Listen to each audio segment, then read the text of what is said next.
Hello guys and welcome back to the channel. In this video, I'm going to show you how you can freeze rows in Google Sheets desktop. So let's get started. First of all, you got to open your spreadsheet in Google Sheets, and freezing rows is useful when you want to keep headers or important information visible while scrolling through large amount of data. So to freeze a row, you got to simply click on view over here from the top menu, and then you got to click on freeze, and you'll be able to see numerous options such as one row, two rows, up to row 9. So let's say we're going to select up to row 9, and now you'll be able to see a gray line appears over here. So when you scroll down, you'll be able to see that we are able to scroll down, but these rows are frozen.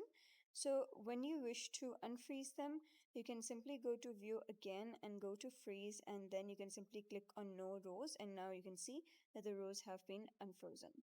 So that is basically how you can freeze rows in Google Sheets desktop.